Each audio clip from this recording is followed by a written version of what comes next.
Cameron Wright here for MMA UK, joined by Shaun The Disgrace Taylor, soon to be fighting in Bellator on the 23rd of February, representing Scotland over in Dublin. Was going to open up just if Shaun could talk a wee bit about how he ended up with the nickname The Disgrace.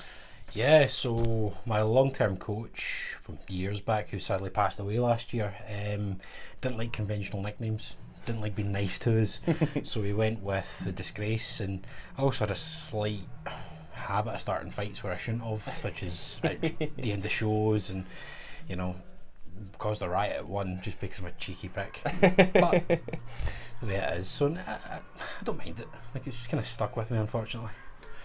That's quality. There was I remember you telling me that when we first met some time ago, and it was a good story that stuck with me. Yeah, better than Vanilla Gorilla. The Americans tried that, and it's just like, no. And that's so, like, was that your first gym that you've ever started in? Was that your first coach? No, my first coach was a guy called Andy Wilson down in Ayr. It was West Coast MMA through the Wasabama. Had one fight with there, and BJJ Black Belt moved to the neighbouring town, and as case of I started training there. Met Rob, and they wanted to fight MMA, and it just one thing led to another, and I kind of stayed with the Lycans until they dissolved, basically. And so, like, you've fought in lots of different shows. You fought in Bama. You fought in there was SFC as well, and Europa, BFA, and lots of places. So, obviously, coming to be fighting Will Fluery in Bellator, is that the biggest kind of one that you've got to so far? And how does it feel to be going there? Yeah, like, it's the biggest opportunity I've had. Bama against Leon Edwards was a great opportunity, but it wasn't the same sort of stage. This is, it's a rival to the UFC. Like, although average Joe may not know it, in the fight scene it is known, and even within Bellator it's quite often seen as there's better opportunities. There's more opportunity for better pay. There's sponsorships. Like, I can get sponsors and not have to give the UFC a massive chunk of it, or have them block the sponsor. So I think it gives a lot of fighters another place to go rather than the UFC. It can only really be good for the sport. I mean, if you think of the progression we had when we had Pride in the UFC, when they were facing off against each other, who's better, who's this, it was slightly different rule sets, but there was more to it. And if Bellator gets bigger and better, it can only be good for us. Yeah, and obviously Bellator have accrued quite a lot of Bama fighters and a lot of UK guys recently, so it looks like they are planning to move into this market a little bit. I don't know, have you been following any? Is there a few guys that you've been looking at, thinking you might see further down the path, or? Not really. Like, I don't think that much. As far as I'm concerned, like, I never thought this opportunity would come. I personally was at a point where I had a return fight after a kind of long sabbatical, went to 8-1 against a really, really tough French guy, one of the better rated French middleweights, and I did okay. I finished in the second. It wasn't my best performance, but I had 4 years out. But even after that, I was losing the motivation because financially it's difficult. Like, I moved from Troon to Lark Hall just to train here. I didn't think it would come, and when it did, obviously you're going to jump at that opportunity. It's something you're never ever going to turn down, regardless of who it's against. I just don't understand why Will wants to fight me. It's like, on paper, to me it doesn't make sense. Like, this guy really hasn't done his homework. Like, and he's not the brightest either. I've watched him fight, and his fight IQ's not great, and he doesn't seem to be the sharpest tack in the box. So I take it you've got a few places you've watched and you think you can see a lot of paths to victory. I've seen this whole game. Like, this is my fight to lose. It's only going to be if I fuck up. I mean, if you want to judge the man's intelligence, if I wanted to kill myself, I'd climb his chromosome count and jump to his IQ. He doesn't really bother me. He's 6'3", 6'4", but he likes to grapple. Good fucking luck getting my hips. I'm built like Nicki Minaj. That's not going to work well for you. And then his striking is my biggest weakness, especially at the stage I'm at, is going to be your fast twitch guys. I don't really know. There's no PC way of saying it, but everyone knows what I mean. There's those fast twitch guys that on the way in, if they hit you right, you're going down. You know, and he doesn't have that. I mean, look at Leon Edwards. Yeah. He was stopping guys left, right and centre, even in the UFC. He beat Cerrone. It took him everything and the kitchen sink to finally put me down, and I still maintain he didn't knock me out. Yeah. The canvas knocked me out. But either way, like, he can't strike like Leon. He's not fast, and he's slow. He was a big lumbering guy. He's skinny and fat at the same time. He's like a string with a knot in it. You know, if he tries to grapple with me, it's going to be bad. If he tries staying at range, like, I'm used to dealing with welterweights, you know, as far as speed goes. And don't get me wrong, I was always a giant of a welterweight. But I don't know, like, we'll see where it goes. But I'm not, again, there's probably more pressure on me because it's my fight to lose. I think that's because if you look at, say, the Topology results, they're actually pretty accurate in their fight predictions.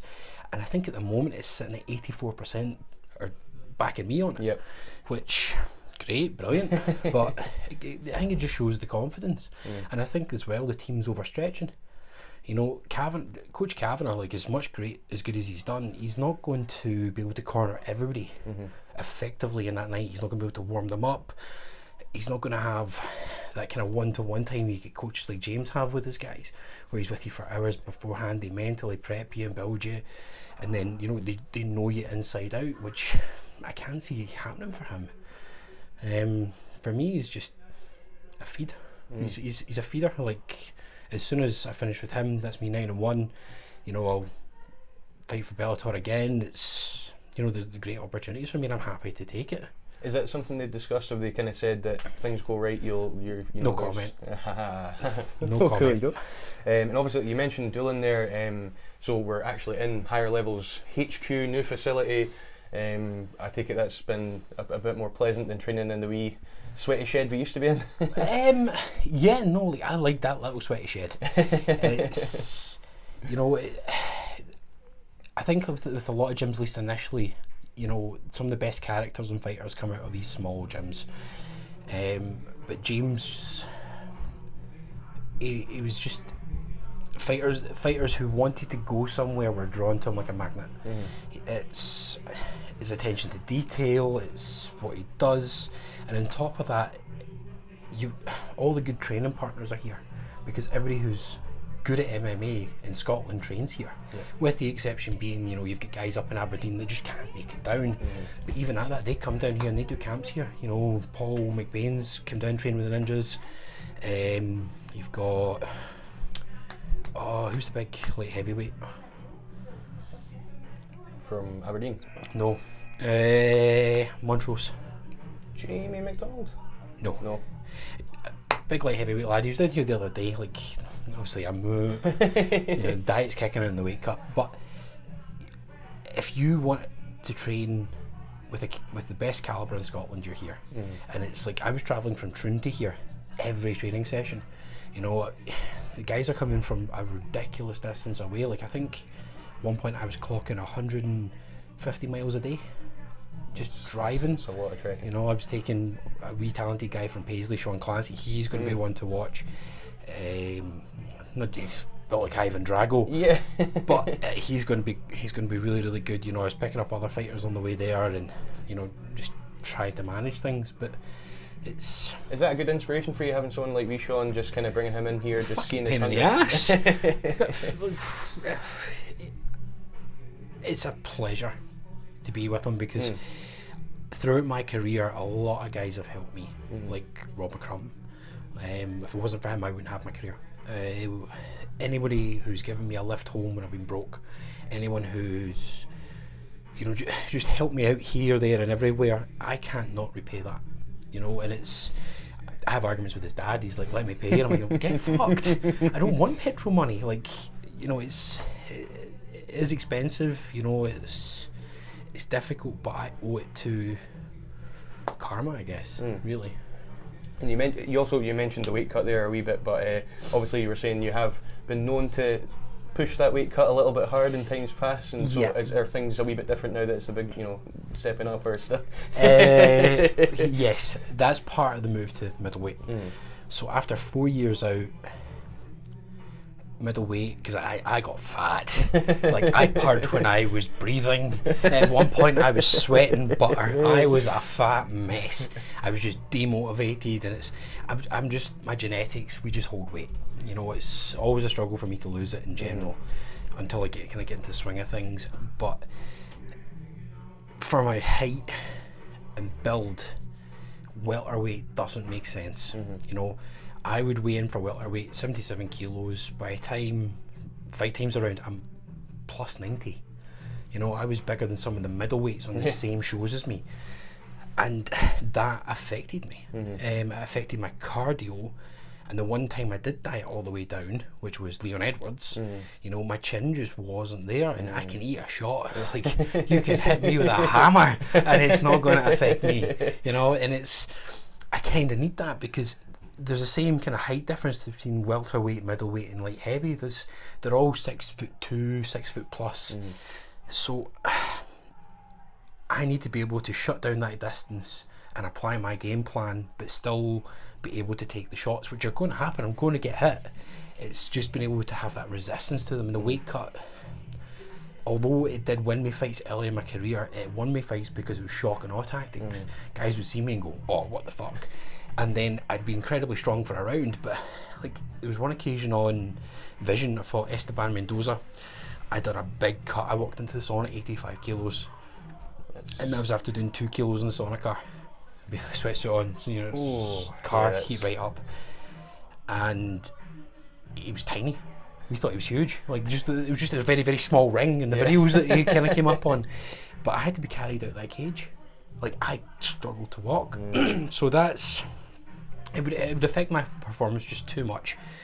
And for what you gain, it's not an investment. It's not a worthy investment. You know, you've got to really. It's a balance. You know, I can cut, and I can cut weight well. Like, but as far as the way I fight, my style, I need to be able to maintain a massive work rate, which isn't easy when you're as lazy as me. So psychologically, obviously, now that you're not going to be cutting that hard, it's kind of like, is that putting you in a bit better place, knowing that, you know, you're not going to be as depleted going in? I don't really know. I don't really think of it like that. At the end of the day, my biggest battle has always been making weight. It's just, it's part of the sport, because especially in your fight camps, you know, you're mixing in between having a massive calorie deficit alongside, you know, really, really intense training. You know, it affects you during that stage. But I've got my weight cut down to an art. Like, I know exactly what I'm doing. I'm very scientific about it. Same with my rehydration process. So it doesn't really alleviate anything off my mind. It's just, it's good for me right now, because I can sit here and go, right, I know I'm not having to go to 77 kilo, so I'm a wee bit more optimistic about it. But it's what it is. Yeah, and obviously, and off the back of that as well, obviously you're going to be into enemy territory. Obviously, you know, Will might not. You're not afraid of any challenge that he poses you, but is that going to be is that a different experience for you? Kind of being not in the hometown fighter. You're not going to. I've never been a hometown fighter. So, you know, I was wanting to walk out to the sash. Just to be that guy, just to be a prick. But my corner team have told me I'm walking out alone if I do that, so I'll let them pick the walkout song. But I'm like a black guy from Paris. I walked out to Jay-Z's Niggers in Paris.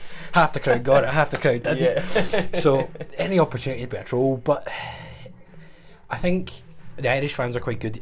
As much as they really support their own fighters, they appreciate a good fight. They appreciate it. So if anything, I probably perform better when people dislike me, when they're booing me, because my entire approach is, well, fuck you too. You know, hence riots and my amateur career. Spur you on a little bit.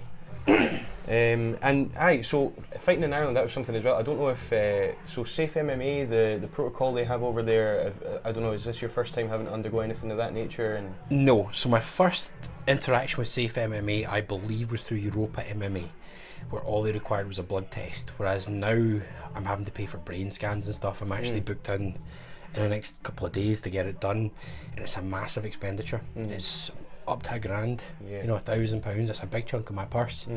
So there's that is quite difficult to deal with, because Bellator won't absorb that, you know, because at the end of the day, if they pay for me and for some reason I don't fight, that's them down the expense of it, and I can't begrudge them that.